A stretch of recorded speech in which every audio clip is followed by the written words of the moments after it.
दोस्तों, न्यूजीलैंड की टीम भारत दौरे पर आ चुकी है, जहां उसे 11 जनवरी से 3 वनडे और 5 टी20 की लंबी सीरीज खेलनी है। और जैसे ही कीवी टीम बड़ौदा के बीसीए क्रिकेट स्टेडियम में अपने पहले प्रैक्टिस मैच के लिए उतरी, वहां जो नजारा देखने को मिला उसने हर किसी को चौंका दिया। क्योंकि प्रैक्टिस मैच होते ही रोहित शर्मा ने मैदान पर ऐसा तूफान खड़ा किया कि न्यूजीलैंड के गेंदबाज समझ ही नहीं पाए कि आखिर हो क्या रहा है। रोहित शुरुआत से ही बिल्कुल अलग ही मूड में दिखाई दिए। पहली ही कुछ गेंदों से उन्होंने बता दिया कि आज वह रुकने वाले नहीं हैं। कीवी गेंदबाज लाइन बदली, लेंथ बदली, स्पीड बदली, लेकिन हिटमैन की आतिशी बल्लेबाजी के सामने हर प्लान बेअसर साबित हुआ। उनके पुल शॉट्स की गूंज स्टैंड्स तक सुनाई दी, कवर ड्राइव्स क्लास का नमूना थे और लंबे छक्के तो ऐसे उड़ रहे थे मानो गेंद को पंख लग गए हों। धीरे धीरे पारी इतनी तेज हो गई कि रोहित ने प्रैक्टिस मैच में ही शानदार शतक ठोककर अपनी शानदार फॉर्म का जोरदार ऐलान कर दिया। ये पारी सिर्फ रन बनाने की नहीं थी, बल्कि न्यूजीलैंड को साफ संदेश देने वाली थी कि असली सीरीज में भी मुकाबला आसान नहीं होने वाला। तो दोस्तों, इस वीडियो में हम आपको दिखाएंगे कि कैसे रोहित शर्मा ने इस प्रैक्टिस मैच में आग लगा दी, किस गेंदबाज पर सबसे ज्यादा हावी रहे और किसने क्या प्रदर्शन किया। लेकिन आगे बढ़ने से पहले एक छोटा सा सवाल, आपके हिसाब से असली बल्लेबाजी का बादशाह कौन है, रोहित शर्मा या विराट कोहली? अपनी राय कमेंट में जरूर लिखिए। और अगर दिल से टीम इंडिया को सपोर्ट करते हैं तो वीडियो को लाइक और शेयर करना मत भूलिए। दोस्तों, बड़ौदा के बीसीए क्रिकेट स्टेडियम में भारत और न्यूजीलैंड के बीच खेला गया यह प्रैक्टिस मैच नाम भले ही साधारण था, लेकिन मुकाबला बिल्कुल इंटरनेशनल स्तर का महसूस हुआ। टॉस जीतकर शुभमन गिल ने बिना झिझक पहले बल्लेबाजी चुनी और जैसे ही भारत की ओपनिंग जोड़ी गिल और रोहित मैदान पर उतरी, पूरा माहौल जैसे अचानक और ज्यादा जीवंत हो उठा। शुरुआत से ही दोनों बल्लेबाजों की बॉडी लैंग्वेज बता रही थी कि आज भारत सिर्फ अभ्यास करने नहीं, बल्कि बयान देने उतरा है। पहले ओवर में ही शुभमन गिल ने डफी की तीसरी गेंद को कदम बाहर निकालकर मिड ऑफ के ऊपर से उड़ा दिया, मानो बता रहे हों कि वह आज गेंदबाजों को समय देने वाले नहीं हैं। अगली ही गेंद उन्होंने कवर के ऊपर से गाइड की और गेंद तेजी से बाउंड्री पार कर गई। रोहित ने भी दूसरे ओवर में मैट हेनरी की लगातार 2 गेंदों को शानदार तरीके से निपटाया। पहली को बैकफुट पर जाकर पॉइंट के ऊपर से चौके में बदला और दूसरी को लेग स्टंप से उठाकर खूबसूरत फ्लिक के रूप में 4 रन में तब्दील कर दिया। भारत की शुरुआत साफ तौर पर आक्रामक थी और शुरुआती 4 ओवर में स्कोर 34 पर पहुंच चुका था। 5वें ओवर में गिल ने पीछे हटकर डफी की चौड़ी गेंद को कट करते हुए चौके में बदला और उसी ओवर में एक शॉर्ट गेंद पर जोरदार पुल मारकर फिर बाउंड्री लूट ली। रोहित भी पीछे नहीं रहे।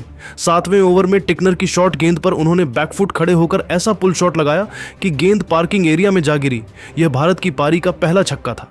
10 ओवर पूरे होते होते भारत बिना विकेट गंवाए 85 रन तक पहुंच चुका था। लेकिन 12वें ओवर में मैच का पहला मोड़ आया। जैकब डफी की बाहरी किनारे की ओर जाती गेंद पर गिल ने ड्राइव लगाया। गेंद ने हल्का सा किनारा लिया और स्लिप में कैच हो गई। गिल 46 रन बनाकर आउट हुए। इसके बाद आए विराट कोहली और रोहित को उन्होंने आते ही बहुत बढ़िया सपोर्ट दिया। 14वें ओवर में सेंटनर की थोड़ी शॉर्ट गेंद को रोहित ने आगे बढ़कर मिड विकेट के ऊपर से स्टैंड में भेजा, शानदार छक्का। यह शॉट उनके अर्धशतक का संकेत था। अगली गेंद पर कवर के ऊपर से उनका चौका बता रहा था कि वह अभी और बड़ा खेलने वाले हैं। 17वें ओवर में टिकनर की गेंद पर विराट कोहली ने आगे निकलकर लॉन्ग ऑन के ऊपर एक खूबसूरत छक्का लगाया।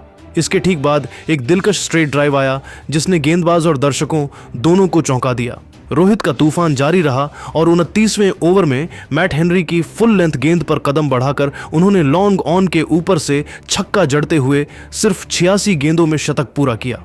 उसी ओवर में उन्होंने 2 और चौके निकालकर न्यूजीलैंड के गेंदबाजों की लय पूरी तरह बिगाड़ दी।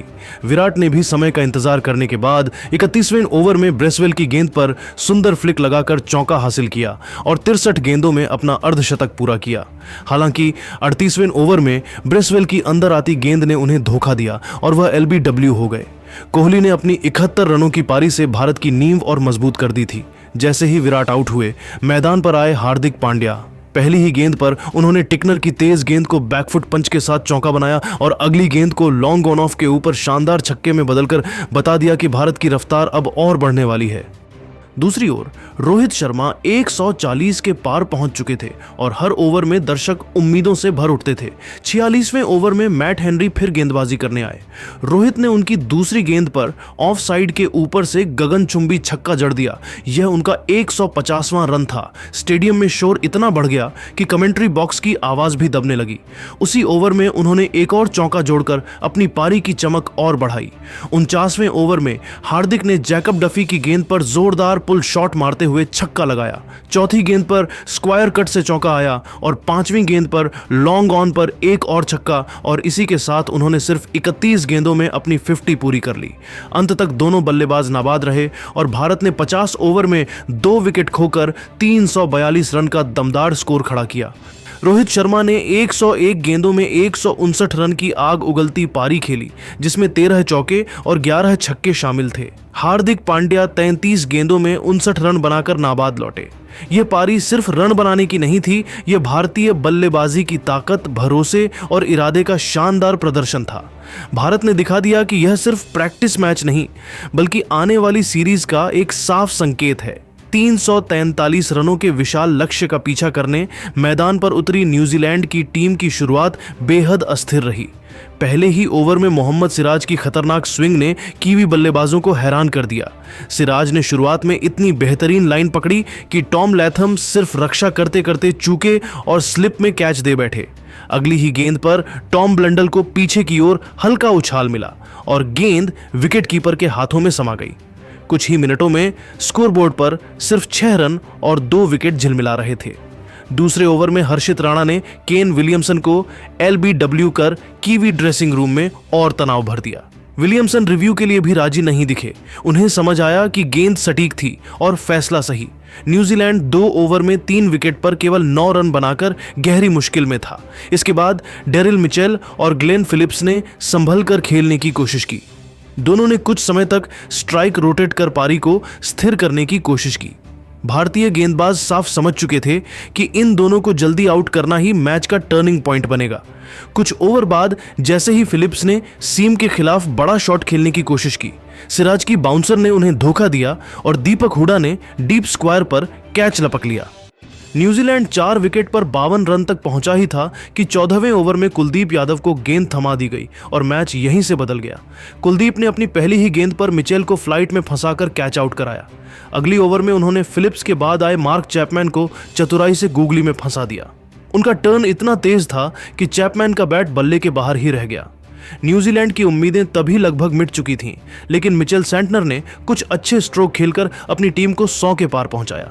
हालांकि वे भी कुलदीप की स्लो लेफ्ट आर्म गेंद पर चूक गए और स्टंपिंग का आसान मौका KL राहुल ने नहीं छोड़ा। एक छोर से विकेट गिरते रहे, लेकिन डेरिल मिचेल ने जुझारूपन दिखाते हुए 45 गेंदों में 52 रन बनाए। मगर भारत का दबाव हर ओवर में बढ़ रहा था। प्रसिद्ध कृष्णा ने सेंटनर के बाद टिम साउथी को आउट किया और फिर टिकनर को हर्षित राणा ने क्लीन बोल्ड कर दिया। आखिरकार न्यूजीलैंड 36वें ओवर में 200 रन पूरे करते ही ऑल आउट हो गई। लक्ष्य का पीछा करते हुए वे कभी लय में दिखे ही नहीं। कुलदीप यादव ने अपने 4 विकेट झटके, सिराज ने शुरुआती झटके दिए और हर्षित राणा ने बीच के ओवरों में महत्वपूर्ण प्रहार किए। भारत ने यह मुकाबला 143 रनों से जीतकर एक बार फिर दिखा दिया कि चाहे प्रैक्टिस हो या असली मैच, टीम इंडिया किसी भी विपक्ष को दबाव में लाकर ढा सकती है। गलतफहमी के चलते पूरी क्रिकेट दुनिया में अनावश्यक तनाव न पैदा हो। इसके अलावा ऑस्ट्रेलिया के बल्लेबाज स्टीव स्मिथ ने भी बांग्लादेश का समर्थन किया है। अख्तर का कहना है कि क्रिकेट भाईचारे का खेल है, लेकिन जब खिलाड़ियों की सुरक्षा पर सवाल उठते हैं तो भावनाओं से नहीं बल्कि समझदारी से फैसला लेना चाहिए। उन्होंने कहा कि अगर बांग्लादेश क्रिकेट बोर्ड को अपने खिलाड़ियों की सुरक्षा को लेकर चिंता है तो उसे नजरअंदाज नहीं किया जा सकता। अख्तर के मुताबिक ICC को सभी बोर्ड्स 100% सुरक्षा प्रदान करनी चाहिए। के साथ बैठकर इस मुद्दे का हल निकालना चाहिए ताकि किसी देश को यह महसूस ना हो कि उसकी बात सुनी नहीं जा रही।